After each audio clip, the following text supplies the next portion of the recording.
जानते हैं देश और दुनिया की तमाम छोटी बड़ी खबरें, जिसमें सोना चांदी, मौसम और राजनीति से जुड़ी बड़ी खबरें आपको बताएंगे सिर्फ 5 मिनट में। लेकिन उससे पहले वीडियो को लाइक जरूर करें और चैनल पर नए हैं तो चैनल को भी सब्सक्राइब कर लें। तो चलिए वीडियो को स्टार्ट करते हैं। इनके बीच चल रही जंग को 1 साल से भी ज्यादा का समय हो गया। पिछले 1 साल से दोनों देशों में भयंकर तबाही का मंजर देखने को मिला है। इसी बीच रूस ने यूक्रेन की राजधानी कीव पर एक बड़ा हवाई हमला कर दिया। इस हमले में 25 यूक्रेनियन लोगों को समेत 4 बच्चों की मौत हो गई है। आपको बता दें 24 फरवरी 2022 को आरंभ हुआ युद्ध खत्म होने का नाम नहीं ले रहा है। बता दें प्रधानमंत्री नरेंद्र मोदी के मन की बात का प्रोग्राम का 100वां एपिसोड 30 अप्रैल को आने वाला है। इसे संयुक्त राष्ट्र के न्यूयॉर्क स्थित हेडक्वार्टर पर भी लाइव ब्रॉडकास्ट किया जाएगा। यूएन ने भारत की मिशन ने ट्वीट किया है कि इस ऐतिहासिक पल के लिए तैयार हो जाइए। ये यूएन हेडक्वार्टर के ट्रस्टी काउंसिल चेंबर में लाइव होगा। वहीं माइक्रोसॉफ्ट के को फाउंडर बिल गेट्स ने भी मन की बात के लिए पीएम मोदी को बधाई दी। उन्होंने कहा मन की बात में स्वच्छता, स्वास्थ्य, महिला सशक्तिकरण और विकास जैसे कई मुद्दों को अहमियत दी गई है। भारत में हुई एससीओ के रक्षा मंत्रियों की बैठक में रूस ने चीन का बचाव किया। रूस के रक्षा मंत्री सर्गेई शोइगु ने कहा कि अमेरिका क्वाड और AUKUS जैसे संगठनों को हथियार की तरह इस्तेमाल कर चीन को खतरे में डाल रहा है।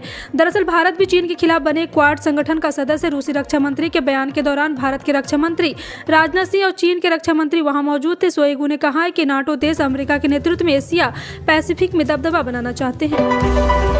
मई महीने में बैंकों में 12 दिन कामकाज नहीं होगा। देश में कई वजहों से अलग अलग जगहों पर 6 दिन बैंकों में कामकाज नहीं होगा। इनके अलावा 4 परिवार और 2 शनिवार को भी बंद बैंक रहेंगे। और आपको बता दें कि 4 महीने की शुरुआत में छुट्टी के साथ होगी। 1 मई के महाराष्ट्र दिवस और मई दिवस के कारण बेलापुर, बेंगलुरु, चेन्नई, पणजी, पटना और त्रिवेंद्रम में बैंक बंद रहेंगे। और साथ ही साथ आपको बता दें शिमला में 20 से 22 मई तक लगातार 3 दिन बैंकों में कामकाज होगा। दिल्ली पुलिस भारतीय कुश्ती महासंघ के प्रमुख ब्रजभूषण शरण सिंह के खिलाफ महिला पहलवानों द्वारा लगाए गए यौन उत्पीड़न के आरोपों के सिलसिले में 2 प्राथमिकी दर्ज की जा चुकी है। अब आपको बता दें कि अब इस मामले में खुद सामने आकर ब्रजभूषण शरण सिंह ने कहा है कि मैं पूरी तरह निर्दोष हूं, इसलिए अपराधी बनकर इस्तीफा नहीं दूंगा। मुझे किसी के खिलाफ कोई शिकायत नहीं है। मैं किसी भी जांच में सहयोग करूंगा। मुझे हमेशा एजेंसियों में विश्वास रहा। मैं समर्थक और मुझे विश्वास है कि मुझे न्याय मिलेगा। कर्नाटक चुनाव अब महज कुछ दिन ही दूर है। ऐसे में राज्य में बीजेपी का चुनाव प्रचार भी तेज हो गया है। इसी सिलसिले में पीएम मोदी कर्नाटक में आज रोड शो और चुनावी जनसभाओं को भी संबोधित कर रहे हैं। राज्य में चुनाव प्रचार करने के लिए हुमानाबाद की जनसभा में पीएम मोदी ने कहा, यह कर्नाटक को देश में नंबर 1 राज्य बनाने वाला चुनाव है। कांग्रेस और जेडीएस किसान विरोधी है। पहले कर्ज माफी के नाम पर धोखा हुआ। ऐसे में राज्य में डबल इंजन की सरकार जरूरी है। पीएम मोदी ने जनसभा में कहा, कर्नाटक चुनाव केवल 5 साल के लिए सरकार बनाने के वास्ते नहीं, बल्कि यह राज्य के देश के नंबर 1 राज्य बनाने के खातिर भी है। देश में पिछले 24 घंटे में 7,171 नए कोरोना केस के मामले दर्ज किए गए। वहीं कोरोना की डेली पॉजिटिविटी रेट में 3.69% है। साप्ताहिक सकारात्मकता दर 4.72% है। देश में अब तक कुल 92.64 करोड़ परीक्षण किए गए। पिछले 24 घंटे में 1,94,134 ने टेस्ट किए गए हैं। राष्ट्रव्यापी टीकाकरण अभियान के तहत अब तक कुल 220.66 रुपये टीके की खुराक, दूसरी खुराक और 22.87 करोड़ एहतियाती दी जा चुकी है। बता दें कि अगले 3 दिनों तक कई ट्रेन रद्द रहेगी। वहीं वंदे भारत समेत कई ट्रेनों के समय में बदलाव किया गया। सिकंदराबाद से विशाखापट्टनम तक जाने वाली वंदे भारत एक्सप्रेस को रीशेड्यूल किया गया। इसके अलावा कई ट्रेनों को दंतावेड़ा में शॉर्ट टर्मिनल कर दिया जाएगा। सिकंदराबाद विशाखापट्टनम के लिए जाने वाली वंदे भारत एक्सप्रेस ट्रेन सिकंदराबाद से दोपहर 3 बजे रवाना होने वाली थी। लेट होने के कारण अब रात 7 बजे निकलेगी। वहीं 30 अप्रैल और 2 मई को Hatia Sir M Visvesvaraya terminal express Bengaluru और अपने निर्धारित समय शाम 6:25 पर 4 घंटे देरी से चलेगी। शिवसेना के नेता संजय राउत ने महाराष्ट्र के मुख्यमंत्री एकनाथ शिंदे के नेतृत्व वाली शिवसेना भाजपा सरकार पर हमला बोला। संजय राउत ने शनिवार को आरोप लगाया कि महाराष्ट्र के रत्नागिरी जिले के बारसू गांव के निवासियों पर पुलिस सऊदी अरब की इस्लामिक तेल रिफाइनरी के लिए नृशंस तरीके से हमला कर रही है। उन्होंने कहा कि यह स्थिति तब है जब राज्य में हिंदुवादी सरकार है। राउत संवाददाताओं से बातचीत में कहा कि मुख्यमंत्री एकनाथ शिंदे और उप मुख्यमंत्री देवेंद्र फडणवीस के बीच प्रस्तावित रिफाइनरी को लेकर कोई सामान्य नहीं है। नगर विमानन मंत्रालय में सचिव राजीव बंसल ने देश के हवाई अड्डों की सुरक्षा और मजबूत करने की बात कही। उन्होंने कहा कि आने वाले समय और चुनौतियों को देखते हुए भारत को हवाई अड्डों पर अमेरिका जैसी परिवहन सुरक्षा, प्रशासन सुरक्षा के बारे में सोचने की जरूरत है। विमान सचिव ने कहा कि भारत को TSA के तर्ज पर हवाई अड्डे की सुरक्षा के लिए एक विशेष बल तैयार करना चाहिए। इसके साथ ही उन्होंने इस बारे में देश के विमान हितधारकों से उनके सुझाव और विचार मांगे हैं। 1 मई 2023 से कई सरकारी कर्मचारी को लेकर एक बार फिर से कार्यों के नियमों में बदलाव होने जा रहा है और ऐसे में अगर आपको इन बदलाव के बारे में जानकारी नहीं है तो ये खबर आपके लिए काम की है, क्योंकि इसके तहत आपको ये पता चल जाएगा कि इन बदलावों का कितना असर आपकी जेब पर पड़ने वाला है। साथ ही आपको ये भी पता चल जाएगा कि अगर आपने इन नियमों को नहीं जाना है तो इसकी वजह से आपको कितना नुकसान होगा। बता दें कि 1 मई से रसोई गैस, CNG, PNG और GST के साथ कई और चीज़ों में बदलाव देखने को मिलेगा। इसका असर आपको महीने के बजट को बिगाड़ सकता है। इसका सीधा असर आपकी जेब पर देखने को मिलेगा। बता दें कि इसके साथ ही ATM नियमों में भी बदलाव होने वाला है। अमेरिका में ब्रह्मोस्त्र के नाम से मशहूर M142 high mobility article rocket system फिसड्डी साबित हुआ है। फिलीपींस के करीब हुए लाइव फायर ड्रिल के दौरान यह अमेरिकी रॉकेट सिस्टम लगातार 6 बार अपने लक्ष्य को साधने में विफल रहा। इस सिस्टम के लक्ष्य के रूप में दक्षिण चीन सागर में एक पुराना शिप खड़ा किया गया था। यह वही रॉकेट सिस्टम है जिसने यूक्रेन युद्ध में रूसी सेना से तगड़ी चोट पहुंचाई है। यूक्रेन का यहाँ तक दावा है कि इस रॉकेट सिस्टम ने रूसी S-400 मिसाइल सिस्टम को भी तबाह कर दिया था।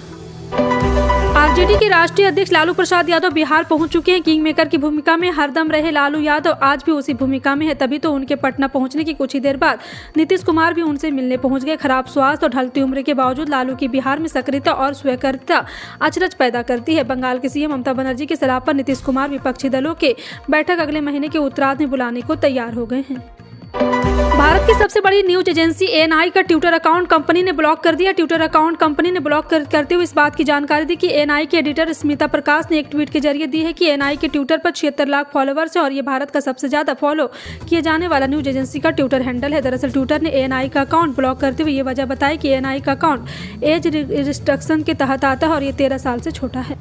कर्नाटक में 10 मई को चुनाव है, लेकिन कांग्रेस की तरफ से साफ नहीं किया गया है कि CM चेहरा कौन होगा। कांग्रेस की ओर से DK शिवकुमार और सिद्धारमैया मुख्यमंत्री पद के प्रमुख चेहरे, वहीं बसवराज मुंबई की सत्ता में बने रहना है। JDS की ओर से कुमार स्वामी भी दावा ठोक रहे हैं। इसी बीच ABP न्यूज के लिए सी वोटर मेगा ओपिनियन पोल किया गया है। लोग CM की पहली पसंद मानते हैं। जम्मू कश्मीर के पूर्व मुख्यमंत्री और PDP प्रमुख महबूबा मुफ्ती ने शनिवार को केंद्र सरकार पर गंभीर सवाल उठाया। उन्होंने कहा कि कुछ दिन पहले पूंछ में एक दुर्भाग्यपूर्ण घटना हुई थी जिसमें हमारे 5 जवान शहीद हो गए थे। और आपको बता दें कि PDP अध्यक्ष महबूबा मुफ्ती ने जम्मू कश्मीर के पूर्व राज्यपाल सत्यपाल मलिक के हालिया इंटरव्यू का हवाला देते हुए पुलवामा हमले पर केंद्र को घेरा है। उन्होंने कहा, सत्यपाल मलिक ने कहा था सरकार ने पुलवामा हमले को छिपाने की कोशिश की है। सुप्रीम कोर्ट में संविधान के अनुच्छेद 142 के तहत विवाह को भंग करने के लिए शक्ति के प्रयोग के व्यापक मानदंड को लेकर 1 मई को फैसला सुनाया जा सकता है। 29 सितंबर 2022 को 5 न्यायाधीशों की संविधान पीठ ने संदर्भ में अपना फैसला सुरक्षित रख लिया था। Justice SK Kaul, Sanjeev Khanna, AS ओका, विक्रमनाथ और JK महेश्वरी की पीठ ने इस मामले पर 29 सितंबर को सुनवाई की थी। देश में बढ़ता प्रदूषण एक गंभीर चिंता का विषय बना हुआ। वहीं किसानों द्वारा पराली जलने से प्रदूषण काफी तेज बढ़ता है। इसे देखते हुए केंद्र सरकार ने एक बड़ा कदम उठाया है और वहीं सरकार ने पराली जलाने वाले किसानों पर जुर्माना लगाने का प्रावधान तय कर दिया है। इस प्रावधान में पराली जलाने वाले किसानों पर 2,500 से 15,000 रुपये तक का जुर्माना लगाया जाएगा। नेशनल ग्रीन ट्रिब्यूनल की ओर से कई क्षेत्रों में पराली जलाने के मामलों में दिए गए निर्देश के अनुसार NCR और आसपास के क्षेत्रों में एयर क्वालिटी मैनेजमेंट के लिए नया आयोग नियम 2023 निर्धारित कर दिया गया है। रोजमर्रा की जिंदगी में बिजली का अहम रोल है और आपको बता दें कि अगर हम कहें कि हर कोई बिजली पर निर्भर हो गया है तो इसमें कोई गलत नहीं है, लेकिन बिजली के लिए हमें पैसे खर्च करने पड़ते हैं जो एक महीने में आपने कितनी बिजली का इस्तेमाल किया उसके हिसाब से भुगतान किया जाता है। अगर हम बात करें गर्मियों में ऐसे चलने की तो आमतौर पर 4 से 5 हज़ार को बिजली का बिल आ जाता है। ऐसे में आप लोगों के लिए एक ऐसी योजना लेकर आएंगे जिसके आपको भारी भरकम बिल से निजात मिल सकती है। देश की राजधानी दिल्ली में बने NCR की तरह अब उत्तर प्रदेश में भी बनेगा NCR यानी कि राज्य राजधानी क्षेत्र। प्रदेश की राजधानी लखनऊ और औद्योगिक नगरी कानपुर का विस्तार करके राज्य राजधानी क्षेत्र बनाने का प्लान काम किया जा रहा है। इसमें प्रदेश के 8 जिले शामिल होंगे। यह प्रस्ताव प्रदेश की इन दोनों प्रमुख शहरों में बढ़ते जनसंख्या को बोझ को देखते हुए तैयार किया गया। बता दें लखनऊ और कानपुर दोनों ऐसे जिले हैं जो उत्तर प्रदेश के बीचों बीच बसे हैं। भारतीय जनता पार्टी और शिरोमणि अकाली दल के साथ गठबंधन को लेकर अब कोई भी संभावना नहीं है। पंजाब में बीजेपी अपने दम पर चुनाव लड़ेगी। पार्टी के राज्य इकाई प्रमुख अश्विनी शर्मा ने शनिवार को यह जानकारी दी। उन्होंने कहा कि प्रधानमंत्री नरेंद्र मोदी और भाजपा नेतृत्व द्वारा शिरोमणि अकाली दल के संरक्षक प्रकाश सिंह बादल को दी गई श्रद्धांजलि को राजनीति से नहीं जोड़ा जाना चाहिए। भाजपा नेता ने आगे कहा कि बीजेपी अपने दम पर सारे चुनाव लड़ेगी और प्रचंड बहुमत से जीत हासिल करेगी। झारखंड के हजारीबाग जिले की एमपी एमएलए स्पेशल कोर्ट ने केंद्रीय राज्य शिक्षा मंत्री अन्नपूर्णा देवी को आचार संहिता उल्लंघन मामले में दोषी करार दिया है। दरअसल साल 2019 में हुए लोकसभा चुनाव के दौरान आचार संहिता का उल्लंघन करने के आरोप में कोडरमा सांसद अन्नपूर्णा देवी को दोषी करार करते हुए 200 रुपये का जुर्माना लगाया और इसके साथ ही कोर्ट ने यह भी कहा है कि अगर जुर्माने की रकम नहीं भरी जाएगी तो ऐसी परिस्थिति में केंद्रीय शिक्षा राज्य मंत्री अन्नपूर्णा देवी 1 दिन की साधारण कारावास की सजा काटनी होगी। मध्य प्रदेश में इस साल 3 बार में ओलावृष्टि और असामयिक वर्षा से फसलें खराब हुई थी। सरकार ने फसलों का सर्वे कराकर राहत राशि वितरण करने का निर्णय लिया है। सीएम शिवराज ने राहत राशि को लेकर समीक्षा बैठक की थी, जिसमें सीएम ने कहा कि संकट की घड़ी में सरकार किसानों के साथ खड़ी है।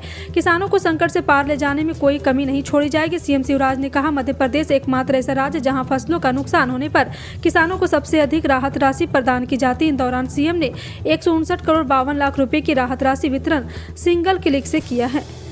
गाजीपुर की एमपी एमएलए कोर्ट ने जेल में बंद माफिया मुख्तार अंसारी और उनके सांसद भाई अफजाल अंसारी को गैंगस्टर मामले में दोषी करार दिया। कोर्ट ने मुख्तार अंसारी को 10 साल कैद और 5 लाख रुपए जुर्माने की सजा सुनाई है, जबकि अफजल अंसारी को 4 साल की सजा हुई और 1 लाख जुर्माना लगाया गया।